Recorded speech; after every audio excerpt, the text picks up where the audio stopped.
This is Alan Arnold, and you're listening to the Ransomed Heart Podcast. This is part 4, the final session in our series we call Interpreting Your Life. And I hope you've enjoyed as much as we have the chance really to dive into a topic that influences every aspect of our life, which is how we see things, how we take in all that happens around us. The power of interpretation or misinterpretation is huge, but I also hope that you've enjoyed the chance to hear Craig's voice again, just the joy and the insights and the wisdom that he has to offer. We're airing this series specifically now to honor Craig McConnell as we just remember and celebrate him. He passed into the kingdom August 1st of 2016. And so I hope you enjoy the last session, part 4. I had an episode last week that required interpretation that was just brutal. I had a trip that I needed to take that had ministry implications and involvement to it. And the weather here was foul, and we were in the midst of a snowstorm, and it was, sub-zero temperatures. And I just thought, oh man, the roads tomorrow are going to be brutal. I was going to drive up, the hour and a half from Colorado Springs to the Denver airport and just take a direct flight out, and prayed about it. Was really trying to hear Christ on this. And so I prayed about it. Stacy prayed about it. Really felt like Jesus was in it. And I was going to surrender and not go. I was going to kind of let the weather and the fear of super icy roads push me off of this. But I felt like Jesus said, no, don't surrender this. Like, make the choice to hang in there and I'll be with you. So I did. Got up the next morning and he was right. The roads were not heinous. They were not great, but it was not the ice rink that I feared. And so prayed my daily prayer on the way up to Denver, worship on in the car, praying for the trip, got friends praying for the trip. And then just all kinds of thwarting and opposition and kind of chaos began to enter in, hit this unexpected traffic, burned 45 minutes up going 2 miles. And then because it was minus 18 outside, windshield wiper fluid froze, and my windshield now, it's like bacon grease. It's just, dangerous, and then I get to the airport and a bunch of flights canceled the day before. And so you didn't have the natural egress of people coming in and getting their cars and leaving. You had days of like bottleneck. I've never encountered this before. There was literally no parking. And I'm racing from one parking lot to another, trying to find any place. I was even looking at illegal places to park, trying to estimate what the ticket would be and if it would be worth me, just thwarting. And I run into a parking lot attendant. He's like, no, you're going to be okay. You're not going to miss your flight. Down on level 1, there's some parking left. I go down on level 1, there's no parking lot. It's just thwarting. Then finally, I miss my flight while I'm still in my car. Not going to give up. I'm going to call my assistant, Stacy, the travel agent, somebody, try and get a new flight. My phone won't work. Just out of the blue, in the midst of all this chaos going on, can't see out my windshield, miss my flight, phone won't work, warfare's all over. Finally, I just pull over and I'm like, Jesus, you got to help. And anyway, it was nasty. I missed the trip. Didn't happen. Got blocked. Got thwarted. Didn't go. There's not a great breakthrough story here. What was brutal was, Jesus, I need interpretation of this now. I don't get this story, because what's being most assaulted is, I thought I heard from you. And so knowing the way these things work, here's how I prayed. I said, Jesus, I need interpretation, but I also recognize it's probably not going to come in this moment of crisis. So please bring me interpretation as soon as you can. As soon as I'm able to receive it, whatever. In the meantime, I need to find you, God. And so, turned around, drove home, and spent that time praying just myself back into God, because I was thrown pretty hard because I had asked so hard. If I hadn't asked, I'd had an easy interpretation. Well, you didn't ask God. He wasn't in it, got blocked. Those things happen. But, I really needed to find my way back to God, just saying, look, I don't get it, but I still love you. I need you. Come for me, restore our relationship, dial me back in. And then, Craig, it was the next day, still hadn't any interpretation. You were in my office and yes, whoa, what happened yesterday? We were all praying for you. What happened? And so I told you the details of the trip. And what was so beautiful is you, sitting outside the story, were able to bring almost immediate interpretation. And was that just your hunch, or did you feel like that was from God? Or like, that was amazing how quickly you were able to go, here's what I think happened. Yeah, well, as you were telling the story, I mean, I think it was God, because I immediately was aware that I was reacting to your story very different than you were telling it. You were telling a story of confusion. Where was God in this? I felt like I was doing the very thing God had asked and wanted me to do. And you know how there have been times in the past where you haven't pushed through to do what God is asking you to do. You can, find a reason not to, and how rich and deep some of the intimacy with God and struggle with God was. And you're sharing that, and I'm inside just feeling this huge smile and sensing from God that this is actually a time of profound validation, God the Father over you as a son, of pushing through and taking ground that it would have been easy to avoid. And I just sense the joy of God, which is entirely different feeling than what you were experiencing. Yeah, right. And then felt like he'd given me a picture of what was going on. And it was a young boy playing baseball and who was hesitant to go up to bat and did go up to bat. And, with the father's encouragement as he was in the batter's box, he got hit by a pitch, which is pretty bruising and intimidating and frightening, and brushed back. And he may have flied out or singled out. That wasn't a clear part of the picture, as I recall. But this episode in the batter's box would look like a failure to anyone else, but to his father, it was an absolute success that he went up, got into the box, and took his swings, and he got bruised, he got wounded, he got hit really hard, but he was there, he was in the game.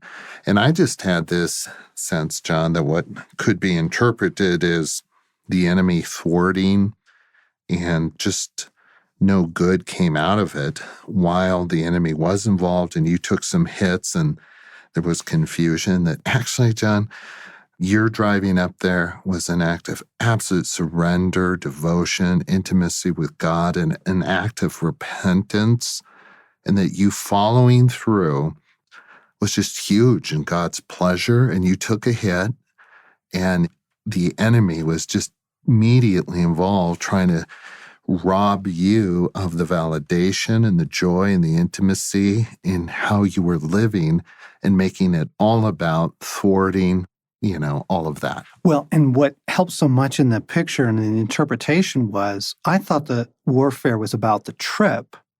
And it made no sense, frankly, because it wasn't like I was going to go do a boot camp. It was a significant trip, but not big. Yeah. But then for you to reframe it and say, oh no, the warfare had nothing to do with where you were going. Right. It had to do with the decisions you were making not to surrender and not to be backed down.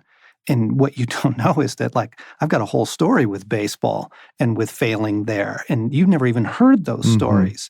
And God gives you that picture. It ends up being this 5-day journey for the next 5 days with God over, oh my goodness, this decision to back down, don't take a full swing, goes back to my childhood. God brings all kinds of redemption in this.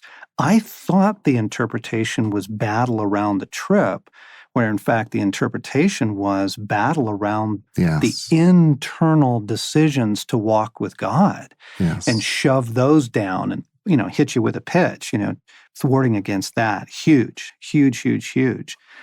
And when you get into that mixture of internal confusion, distress, and external warfare coming against you, it's just nasty, and crying out for interpretation. And then what a difference interpretation makes. Yeah. And Craig, as we were talking about wrapping up this series on interpretation. What do you want to say? What's on your heart? Yeah, I think we've said it a couple times, but to say it again, John, is that our reactions, our emotions, our understanding, and the choices that we make generally are all a result of how we're interpreting our world, how we're interpreting events. If the bang at night that I hear, if I interpret that as a robber coming through a basement window to steal, that's going to create a blood pressure and anxiety and some choices and actions that are far different than if I interpret that as, oh, the wind blew over a chair on the patio. Right. I mean, I'm just going to roll over and go right back to sleep. Right. And so we are interpreting our world. The issue is what lens, what categories are we using to interpret it correctly, rightly, from a kingdom perspective? Huge. You are interpreting all the time, gang, whether you are aware of it or not. You're interpreting the expression on people's faces. You're interpreting the tone of their text and what they really meant by that email. You're interpreting emotions that are coming through you, things that are washing over you. You are interpreting your world all the time. You're drawing conclusions about God, his involvement, what he's up to. You're drawing conclusions about the enemy, if he's engaged or a part of this, if you're on your own. It's huge. And your interpretations have consequences. What was so vicious about what was going on before I had your interpretive help was the enemy was just attacking my relationship with God.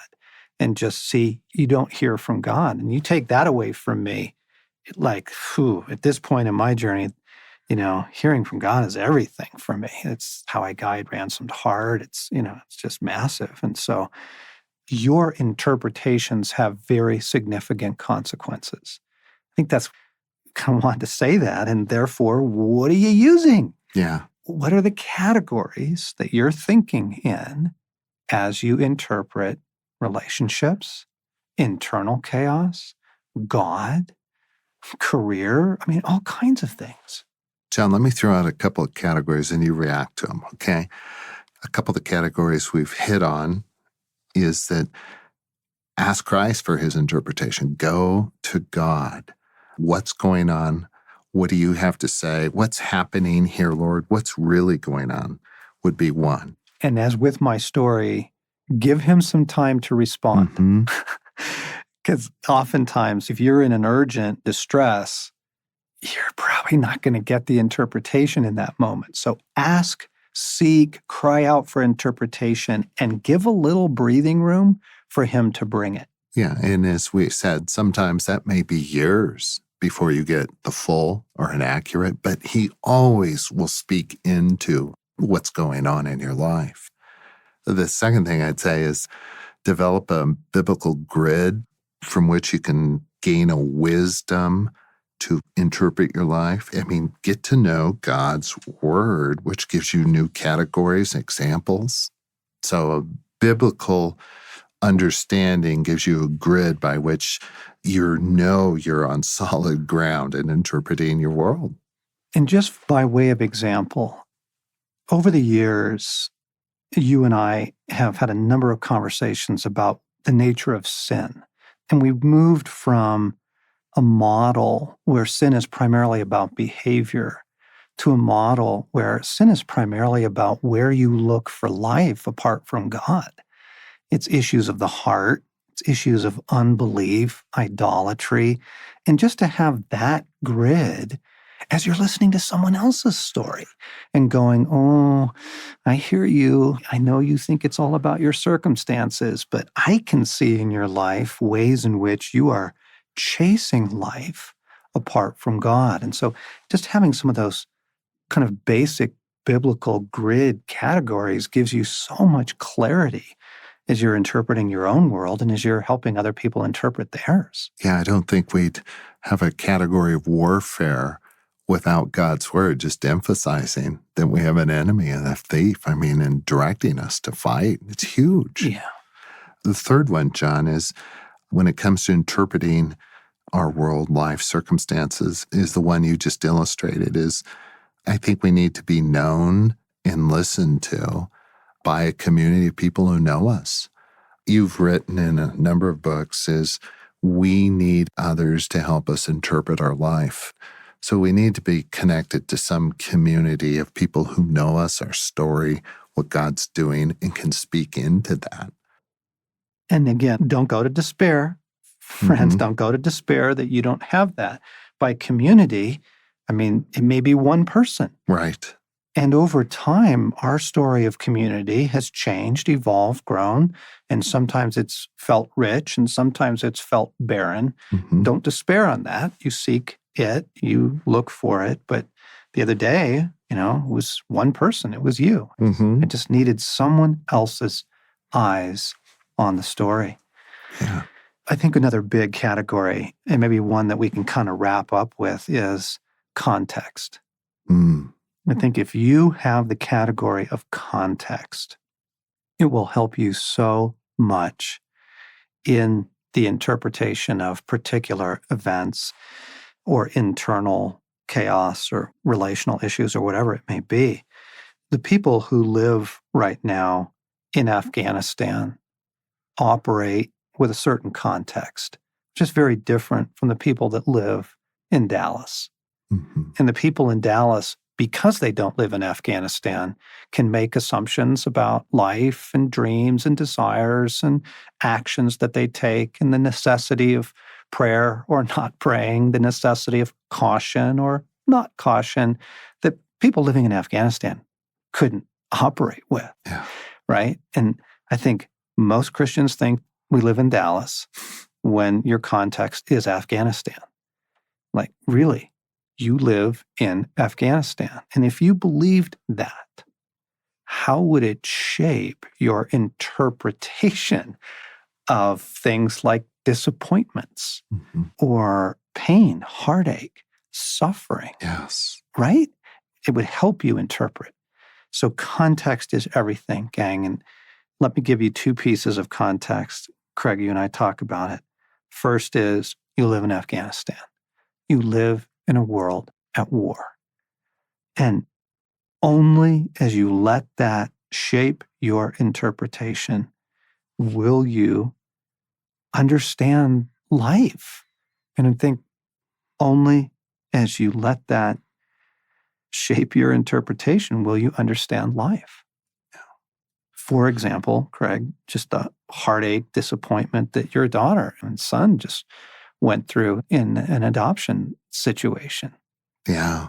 They were well into the process of adopting these little twin girls, and they had invested time in the hospital. They were preemies, just loving, just holding, and had been assured by the bureaucracies, the county, that these girls were theirs and that they were great parents, and the rooms were done up, and as the children would be released from the hospital, when they gained the strength and ability to survive on their own, that they would be theirs. And at the last moment, some bureaucratic thing came up, and basically those girls were taken from us, from my daughter and her husband, and from the family.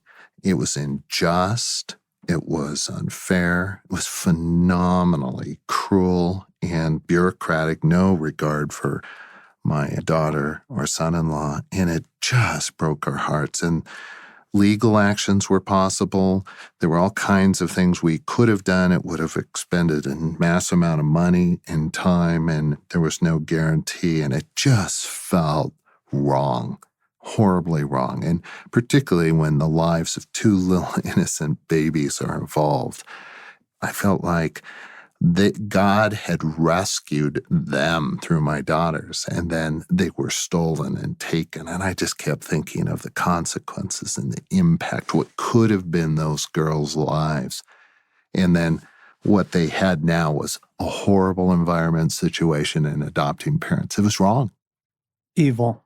And if you don't understand you live in Afghanistan, if you don't understand there's a thief and he comes to steal, kill, and destroy, you will blame God. And you will blame others, and you will go to places of darkness, of shame, resignation, cynicism. This is a category that actually helps you, friends. Yes. It helps you understand the world in which you live. And if you don't operate with that context, what is your current context? We are late in Act 3 of a larger story. We are in a vicious war. Things are heating up even more. This will help you interpret your reality. And I think the other category, because we are late in Act 3, I think another essential category, when we talk about context, you're in Afghanistan, and the context is the kingdom is coming. Mm-hmm. It really is coming. I remember years ago, I was talking earlier in our conversation when we were back on Calling and Dreams and Hopes and Desires about a young playwright and his disappointment that he probably wouldn't be a famous playwright. That probably wouldn't be his life. It just wasn't panning out. And I said to him with all sincerity, I said, "Oh, but Terry, you're going to be an amazing playwright in the kingdom. And we will do your plays and you will be celebrated." Mm-hmm. And I'm sad to say that that meant very little to him. Mm-hmm. And because most Christians don't live with the hope of the kingdom, we've put all of our hopes in this life. And it's devastating if you do that. It's absolutely devastating. You can't put all of your hopes in this life. It'll break your heart. The kingdom is coming. That is also our context. And the kingdom is very near. And you will be that great dancer. Mm-hmm. You will be that phenomenal musician. All those deep dreams and gifts and desires in you, every single one of those will come true. Every single one of them. What difference does that make? Yeah, for me, John, the difference it makes is there are just some circumstances and some things in life that will not change in this life, in Act 3. And the beauty of the coming of the kingdom is that absolutely the worst things and some of the hardships people have to live with and fight through, in the best sense of the word, is temporary. It's short term. Yeah. I mean, this will not last. This will end. And everything that we were designed and yearn for and hope for and don't have in this life, we get. Yes. It's just a matter of time, and it's short. I just think of the cancer wards and people dying of AIDS and sick and just the hardships and sex trade and captivity and oppression, and to be able to say, this will end and all that you were designed for, a world without pain and tears, will be ours. And it is coming. And it's breaking through now. I was watching a nature documentary the other night. They had found this new kind of coral atoll. It's a small island in the Indian Ocean, and it's seen no human traffic. Just very few people have been there. They were kind of showing the beauty of a world untouched by man. It's the sin of man and the brokenness of the world. And the guys who had gone there had gotten there on a great adventure. And, it was just speaking to all of that, of discovery and adventure and beauty. And I'm watching this documentary, and your heart can go one of two places with that. You can go, I'll never have that, right? Like all the beauty, all the things we long for, or you can say, you know what? I'm going there in the kingdom. Like that's actually real. Yeah. Behold, right? I restore the earth. I make all things new. The heavens, the earth, you, me. Like you actually get a restored life. Yeah. And this chapter of your life is very small at the end of the Chronicles of Narnia. In the last book, which is called The Last Battle, at the end of that book, as Lewis is wrapping up the narrative, he says, of the children, but all of their life in this world and all of their adventures in Narnia were only the title and cover page of the great story, which no one on earth has read, which goes on forever, in which every chapter is better than the one before. Like, I know that this life of ours feels so urgent, and if you don't realize life now, you're just not going to, when in fact, when we get into the kingdom, this life will seem like the title page. It'll be a couple of paragraphs of your existence. And just the hope that all of your being, dreams, giftings, hopes, visions, desires, all of that's going to come true, sets you free to live in your current context. It sets you free now to, you betcha, you chase your dreams, you walk with your God, you fight for your calling, realizing that you're good. You're good. You can live with the partial now, and you can even live through devastating suffering because the full banquet is coming, and you know it. It's guaranteed. If you hold on to those two things as part of your context, you live in Afghanistan, but the kingdom is coming. I think it will help you so much with your interpretation of your life. Amen. I hope this series has been powerful. I hope it's been meaningful, and I hope it's a transformative look at the power of interpretation. You've been listening to the series with John Eldredge and Craig McConnell. I'm Alan Arnold, and I invite you to come back next week when in the Ransomed Heart podcast, John and Stacy will be sharing about their recent trip to Normandy.